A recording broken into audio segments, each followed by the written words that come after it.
ಯಾರೂ ಭಯ ಬೀಳೋದು ಬೇಡ. ಮೇ ಬಿ ಸ್ವಲ್ಪ ತಡ ಆಗ್ಬೋದು, ಇವತ್ತಲ್ಲ ನಾಳೆ ಖಂಡಿತ ಹೊರಗಡೆ ಬರ್ತಾರೆ, ಈ ಕೇಸಿಂದನೂ ಹೊರಗಡೆ ಬರ್ತಾರೆ, ನಿಮ್ಗಳ ಜೊತೇಲಿ ಇರ್ತಾರೆ. ಮೇ ಬಿ ಮುಂದೊಂದು ದಿವಸ ನಿಮ್ಗಳ ಜೊತೆ ಇಷ್ಟು ದಿವಸ ಒಬ್ಬ ಚಲನಚಿತ್ರ ನಟನಾಗಿರ್ಬೋದು, ಮುಂದೊಂದು ದಿವಸ ದೊಡ್ಡ ರಾಜಕಾರಣಿನೂ ಆಗ್ಬೋದೇನೋ.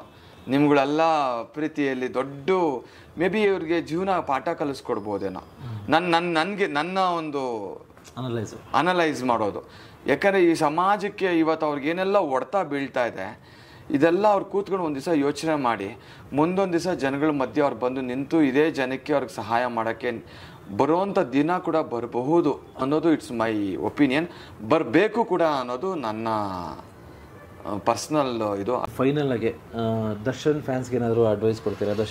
ದರ್ಶನ್ ಫ್ಯಾನ್ಸ್ಗೆ ಹೇಳೋದೇನೆಂದರೆ, ಖಂಡಿತವಾಗಿಯೂ ನಿಮಗೆಲ್ಲ ಬಹಳ ನೋವಾಗಿರುತ್ತೆ.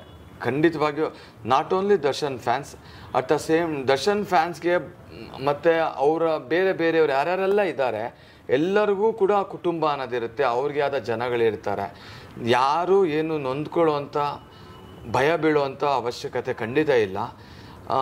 ಇವತ್ತು ಕತ್ಲಲ್ಲಿದ್ದೀರಾ, ಖಂಡಿತ ಬೆಳಕಿಗೆ ಬರುತ್ತೆ. ಅಲ್ಲಿವರೆಗೂ ಸ್ವಲ್ಪ ತಾಳ್ಮೆಯಿಂದ ಇರಿ. ಆಮೇಲೆ ಯಾರನ್ನು ಕೂಡ ನನ್ನ ಪ್ರಕಾರ ಇಟ್ಸ್ ಮೈ ಪರ್ಸ್ನಲ್ ರಿಕ್ವೆಸ್ಟು, ಯಾರಿಗೂ ಕೂಡ ನೀವು ಕೆಟ್ಟದಾಗಿ ಬೈಯುವಂಥ ಅವಶ್ಯಕತೆಯೂ ಇಲ್ಲ.